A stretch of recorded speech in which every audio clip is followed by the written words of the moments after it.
A black woman recently, um, through social media. She said she liked me. I was like, okay. I took her out for a date. And the whole thing, the whole date, was just her basically fawning over me. Not because of who I am, because I'm actually a person. I'm not gonna lie. I'm not I really don't think I'm a great individual. I messed up a lot in my life, and I regret it. And though I'm trying to improve, I'm in no way worthy of this kind of flattery.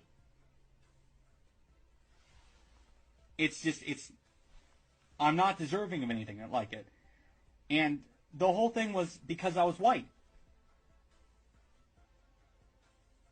So, to say I was offended, yeah, I think I was.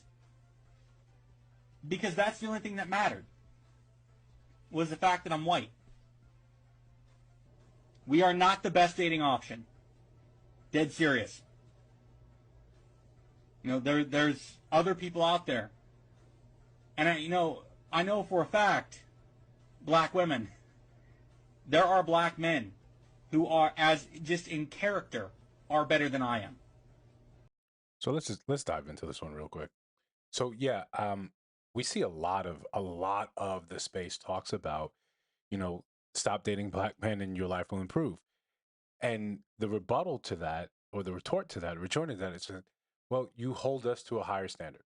What is okay for a white man is impossibly we can't rise to this level. We just don't get the benefit of the doubt, and that comes from years and years of generational trauma. And you can parse out who's to blame, who initiated this, chicken or the egg. How the black families was broken down systemically by the government. You can get into that, but what we have to deal with is what we are dealing with now. The fact is that he's purporting to say, just because he's white, he was given the benefit of the doubt. He was given this extra attention. He was given this sort of grace, this pedestal. And as a black man, I see this often in just the thought that I'll just leave and not deal with black men and my life will therefore be better. So, guys, continue to like, comment, subscribe, hit the notification bell so you don't miss any uploads. We try to do 2 a day. I'm gonna post this one in the morning. So just to also, just to give you guys a heads up, we're gonna do a live stream later today, 6:30 Central Standard Time. So I'm gonna try to do a call-in show. If you have your opinions about topics that we covered this week, King Jay's blowout, Sadia Khan, and just everything and everything in between and including topics like this. So call in. I'd like to hear your voice. I'd like to hear what you have to say. We're gonna build as we fly, so maybe you don't have to be online. You're visually online, but I'd like to see who I'm talking to. But anyway, so more to the story. What we see often is that there's a thought of almost escapism. You're romanticizing another race. We're not just gonna make this a black women thing, right? Because we both do it. Men and women do it, thinking that the answer, the escape, the easy way is simply another race. There's an element of passport bros in there as well. That I'm going to leave and no longer deal with black women because insert your reason. Insert your reason that you feel like today, this is why this other race is better. When it's always at the behest, or it's always at the you've got to basically punch, slam the door on your way out in order to justify why you like another race.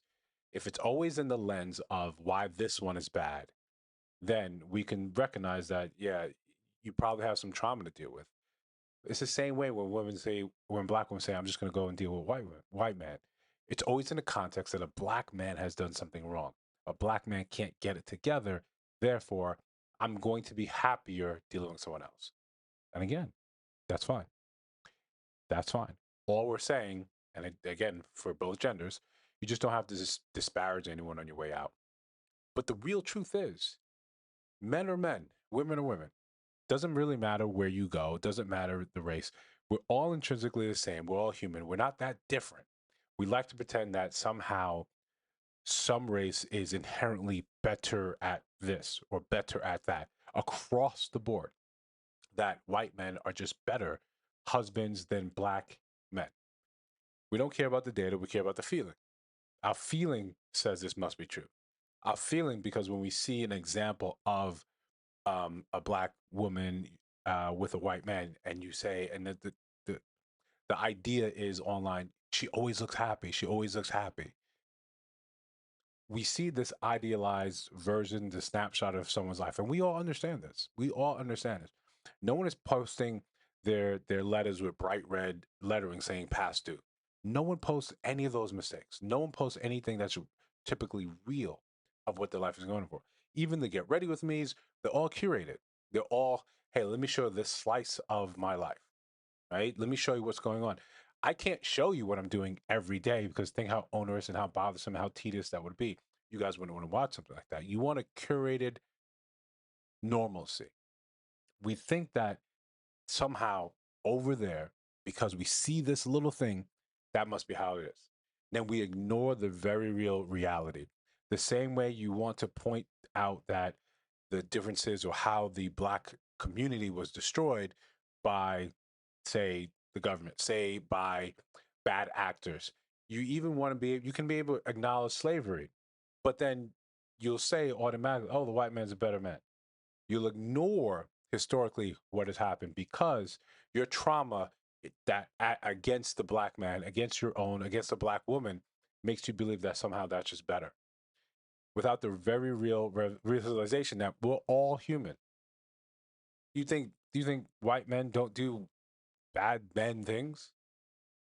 Being bad doesn't know a gender. Being bad doesn't know a color. You're just going to be traumatized with a different recipe. That's really what it is. If things go bad, of course, things can go well, but in mass, these are things that we're not really seeing happening. In mass, other races, we're still very race loyal. While yes, there is a trend, an increasing trend, it is still in the far minority. This isn't a rant to tell you that you shouldn't date who you want to date. It's to say that, like the gentleman said, just because I'm white does not mean I'm just a better option for you. That doesn't mean that I'm somehow a better choice of man. They have their problems just like any other person has their problems. He's saying I'm a pretty, effed up individual. I haven't really accomplished much. I haven't done much with my life. But you automatically put me on this pedestal that I have, that I'm going to be a better option for you. So you give me this grace and you give me this time to actually perform. And isn't that what we all should be giving each other while we're trying to date anyway? Regardless of what your experience has been with whomever, black, white, Indian, Latino, doesn't matter. You should be going in there with patience and grace.